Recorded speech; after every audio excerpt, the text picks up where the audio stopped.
من الشیطان اللعین الرجیم بسم اللہ الرحمن الرحیم الحمد للہ رب العالمین الصلاة والسلام علی خیر خلقہ اشرف الانبیاء والمرسلین خاتم النبیین ابی القاسم محمد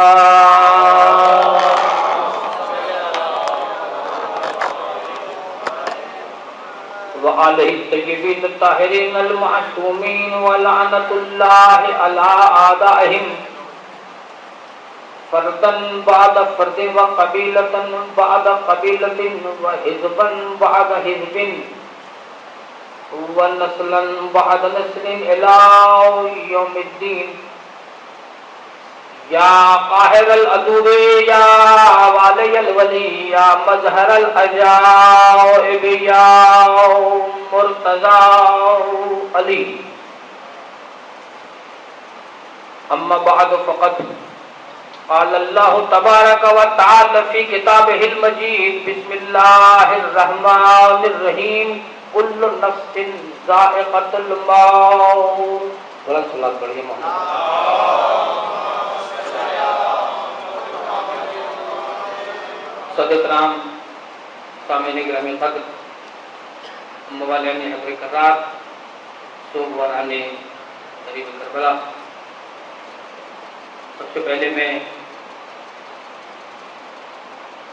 آپ تمام احباب کی خدمت میں آپ کے توسط سے اس دور کے امام کی خدمت میں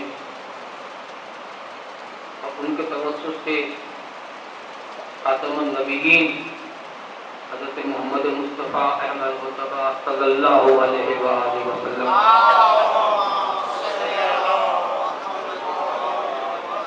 کی بارگاہ اقدس میں ان کے اس مظلوم بیٹے کی تعریف پیش کروں گا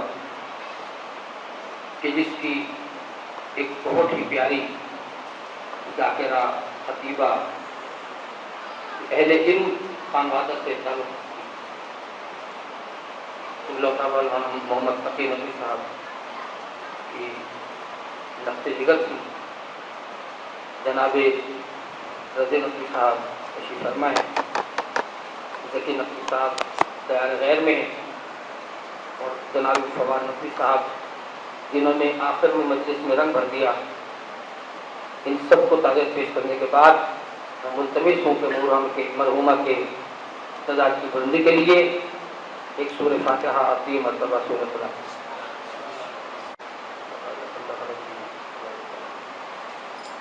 جبکہ محمد مصطفیٰ علیہ الزہرائے صلوات اللہ علیہ برحمتک یا ارحم الراحمین ایک اور بلند صلوات پڑھ دیجیے محمد رسول اللہ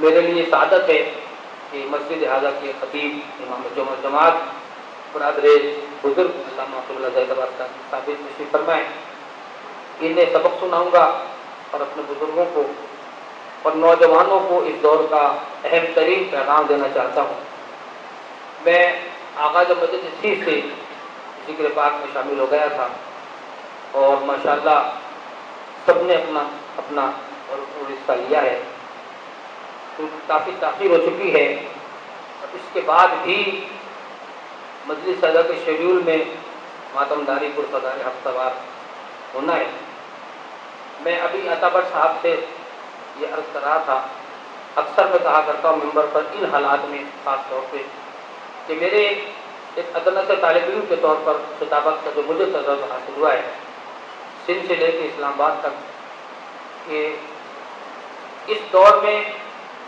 جبکہ انسان چاند پہ پہنچ گیا ہے سب سے مشکل کام مختصر خطاب کرنا ہے اب آپ کیونکہ تھک بھی چکے ہیں وقت بھی زیادہ ہو گیا ہے کوئی پہلو تشنا رہا بھی نہیں ہے میں یہ چاہتا ہوں کہ آپ کی خدمت میں ایک مولا کی ذاکرہ خطیبہ کے دادا کی بلندی کے لیے قرآن کا وہ رخ پیش کروں جس میں اللہ نے یہ اعلان کر رکھا ہے کہ کل نفس ذائقۃ الموت. آپ گھبرائے تو نہیں بیٹھے؟ 120 کا زمانہ ہے، دور دور بیٹھا فاصلہ رکھ کے بیٹھا جاتا ہے، لیکن جسموں کا فاصلہ جتنا مرضی ہو، دلوں کے فاصلے نہیں ہونے چاہیے. اگر آپ دل جوڑ کے سنیں گے تو میں گھنٹوں کے بعد منٹوں میں کر کے چلا جاؤں گا. کیونکہ قبلہ و کعبہ بیٹھے ہوئے ہیں اور علماء کرام اکثر یہ میری گواہی دیں گے بات کی، آپ بزرگ بھی. یہ جو آیت ہے نا قرآن کی کل نفس ذائقۃ الموت، میں نے آدھی پڑھی اور بھائی نے مکمل کر دی خود، یعنی سب کو آتی ہے، بچے کو بھی آتی ہے، بزرگوں کو بھی آتی ہے. یہ آیت عموماً مجلسوں میں شرکائے مجلس کو، مرحوم کے لواحقین کو، مرحوم کے دوستوں کو، مرحومہ کے چاہنے والوں کو، وہ تو چلے گئے دنیا سے جن کے سال جو بیٹھے ہیں، یہ آیت قرآن کی علماء کرام اکثر دنیا والوں کو موت سے ڈرانے کے لیے پڑھتے ہیں. میں آپ کو ڈراؤں گا نہیں، آپ ایسے سہمے بیٹھے بندی پڑھتے ہیں، مجھے کیا زور لگا کر ڈرانے میں؟ میں قرآن کی بات بتا رہا ہوں کہ یہ آیت پڑھی جاتی ہے موت اس سے ڈرانے کے لیے. ترجمہ اس کا عموماً یہ کیا جاتا ہے کہ ہر نفس نے موت کا ذائقہ چکھنا ہے. یہ لفظ ذائقہ ہم نے ایک اضافہ کر لیا ہے، بڑی بحث ہے اس پہ، قبلہ جانتے ہیں، آپ بھی جانتے ہیں، میں تو حضرت طالب ہوں، لیکن یہ ہے کہ ہم نے نہیں، ہمارے نفس میں. آپ کا اپنا نفس ہے، میرا اپنا نفس. اگر آپ توجہ سے سنیں گے تو بات منٹوں میں ختم ہوگی، ورنہ گھنٹے بھی لگ سکتے ہیں. ماشاء اللہ، سلام. مجھے نہیں پتا شبیب بھائی آپ بھی آ گئے، اب تو مجھے اور مختصر کرنا پڑے گا، ٹھیک ہے نا؟ تو اگر آپ متوجہ ہیں تو میں ایک دو باتیں کر دوں جو جوانوں کو زیادہ سمجھانا ہے، بزرگوں کو سبق سنانا ہے، کہ یہ ذائقہ ہم نے درمیان میں اضافہ کر لیا. قرآن کا لفظ ہے اس لیے کل نفس ذائقۃ الموت. یہ ذائقہ اتنا ضروری ہے قبلہ کہ الیکٹرانک میڈیا کے دور میں لوگوں نے ذائقے کے لیے باقاعدہ ٹی وی چینل بنا رکھے، ذائقے کے لیے ٹی وی چینل بنا رکھے. اچھا چلے ٹھیک ہے، یہی ترجمہ مان لیتے ہیں، ذائقہ چکھنا. اب ذائقہ چکھنے کے لیے ضروری ہے کہ آپ کسی نعمت کو زبان سے ٹچ کریں. آپ ہر نعمت کا ذائقہ چکھ کر مجھے بتا سکتے ہیں کہ بریانی کیسی تھی، چکن کیسا تھا، قورمہ کیسا تھا. منہ میں پانی آ رہا ہے نا، لنگر ہو گئی، انشاءاللہ پرواہ نہ کیجیے گا. ہر نعمت کو چکھ کے دوسرے کو بتایا جا سکتا ہے کہ اس کا ذائقہ کیسا ہے. توجہ چاہوں گا، یہ اس خطیب کا جملہ ہے جو میرے روحانی استاد بھی ہیں. شمیم بھائی میں نے ان کے جنازے میں شرکت کی، میں نے ان کے سوم میں شرکت کی. کچھ ایسے خطیب گزرے ہیں کہ جن کا لقب ذہن میں منہ پہ آئے نا، زبان پہ نام ذہن میں آ جاتا ہے. مثلا مبجل اعظم علامہ محمد اسماعیل. اسی طرح اور ہے، ٹائم نہیں میرے پاس، جس کا قبلہ نے ایک اور نام لے لیا، فاتح ٹیکسلا. نام کس کے ذہن میں آتا ہے؟ بزرگ کو پتا ہے، حضرت علامہ محمد بشیر انصاری. حالانکہ ہم نے ان کے ساتھ بھی بڑا کچھ کیا. ایسے ایسے نظامت والے بندے ہوتے ہیں. ٹیکسلا میں ایک دفعہ علامہ بشیر پڑھ رہے تھے تو اسٹیج سیکٹری نے، چونکہ آپ بور ہو گئے لہٰذا میں آج کا دن ایسا گزرا ہے جو خوشی کا دن تھا، گزر گیا، تو میں تھوڑا سا آپ کو محسوس کرنا چاہتا ہوں. تو قبلہ اشتہار ہاتھ میں اٹھایا تھا اسٹیج سیکٹری نے. اب دیکھیں ہمارے یہاں کیسے کیسے لوگ پڑے. تو یہ بات مجھے علامہ نصیر عباس صاحب نے بتائی مرحوم، کہ میں بھی بیٹھا تھا اسٹیج پہ تو علامہ بشیر ٹیکسلا میں پڑھنا تھا. قبلہ ظاہر کا نام لے لیا، مجھے ذہن میں آ گیا. تو اسٹیج سیکٹری اشتہار لے کے اعلان کر رہا تھا. سب کے القابات لکھے ہوتے اشتہار میں، اپنے ہاتھ سے بھی لوگ لکھ دیتے. تو اشتہار میں جو لقب لکھا تھا قبلہ کا، وہ اس کی سمجھ میں نہیں آتا. بشیر الملت مدین کہتے تو بشیر انصاری صاحب کا نام آ جاتا تھا. اب وہ پڑھ رہا ہے گزارا کہ بشیرہ لملتا والدین، وہ خطاب کرے. تو کہنے کا مقصد کچھ القاب ایسے لیں گے تو نام ذہن میں خود آ جائے. کچھ لوگ مسکرا رہے ہیں، بعد میں میرے ساتھ اس موضوع بحث کر گئے. تو کہنے کا مقصد ہے کہ جس کا جملہ میں نے پڑھا ہے، پڑھنا ہے ابھی، اس کا نام خطاب سے سمجھ میں آ جائے گا. ان کا لقب کیا تھا؟ ان کا لقب خطیب آل محمد، سرکار علامہ اثر حسن زیدی، جن کی زبان کوثر سے دھلی ہوئی تھی. ان کا جملہ ہے. میں نے جو عرض کیا جملہ دہرانے کی اجازت چاہوں گا، زیادہ آگے نہیں بڑھوں گا. میرے انداز خطابت سے آپ واقف ہیں کہ ہر نعمت کا ذائقہ چکھ کے دوسروں کو بتایا جا سکتا ہے یہ کیسی ہے، یہ نعمت کیسی ہے. لیکن واحد موت ایسا ذائقہ ہے جسے چکھنے کے لیے انسان کو خود مرنا پڑتا ہے. تیاری کیجئے، مرنا سب نے ہے. آپ حضرت لکھوی صاحبہ پوری زندگی جتنی محبت حیات ملی، دو ہی کام تھے، ایک علی کرانا اور ایک حسین کرانا. یہی مشن تھا ان کا. اور اتنی نظریاتی اولاد چھوڑ کے نہیں ہے کہ جس میری عزیزہ نے انہیں غسل میت دیا، اس نے میرے گھر والوں کو بتایا جو وہ موجود تھے کہ جب غسل دے کے لوہا پڑھا گیا، کفن ہٹایا چہرے سے تو تازہ آنسو برآمد ہو رہے تھے. میں مسائل میں تھوڑا تدریس کروں گا اگر یاد رہا مجھے. آپ نیاز حسین 2 منٹ جاگیے تاکہ میں اپنا مضمون منٹوں میں مکمل کر دوں. موت وہ ذائقہ ہے جس چکھنے کے لیے انسان کو خود مرنا پڑتا ہے. سب نے جانا ہے لیکن ہمیں موت کچھ نہیں کہہ سکتے. سب کا نفس اس کی موت کا ذائقہ چکھے گا. ہر ذی نفس موت کا ذائقہ چکھے گا. میرا نفس میری موت کا ذائقہ چکھے گا. آپ کا نفس آپ کی موت کا ذائقہ چکھے گا. آپ ایسے چپ ہو گئے جیسے آپ نے مرنا ہی نہیں. بھائی سب کے نفس ان کی اپنی اپنی موت کا ذائقہ چکھیں گے. ایک سوال چھوڑ کے جا رہا ہے قمر نبی، بات مکمل کر دوں گا. سمجھ بھائی، آپ کا نفس آپ کی موت کا ذائقہ، صرف قبلہ کا نفس ان کی موت کا، میرا نفس میری موت کا ذائقہ چکھے گا. اور اگر کسی کا اپنا نفس ہی نہ ہو، کیا بات ہے بھائی، جاگ رہے ہیں آپ، نتیجہ دے دوں تو ایسا ہے کہ جس کا اپنا نفس نہ ہو. آئے قرآن کے پاس چلیں. قرآن کہہ رہا ہے وَمِنَ النَّاسِ مَن يَشْرِي نَفْسَهُ ابْتِغَاءَ مَرْضَاتِ اللَّهِ. انسانوں میں ایسے بھی ہیں جو اپنا نفس بیچ کر اللہ کی مرضی خرید لیتے ہیں. آپ اگر نعرہ لگائیں گے نا کسی اچھے نقطے پہ، آپ کی پابندی نہیں ہے. میرا بھائی 2 کام کر رہا ہے، موبائل میں مووی بنا رہا ہے، نعرہ بھی خود ہی مار رہا ہے. اتنا تو تعاون کریں نا مجلس کے ساتھ. آپ ایک مل کے دو ماشاءاللہ، ایک ہی لگا. کائنات میں کون تھا کہ جس نے اپنا نفس بیچ دیا؟ چلی بھائی آج بچپن کے گلوا یاد آ گئی ہے کہ اے خدا تجھ کو ہی زیبا ہے بڑائی تیری.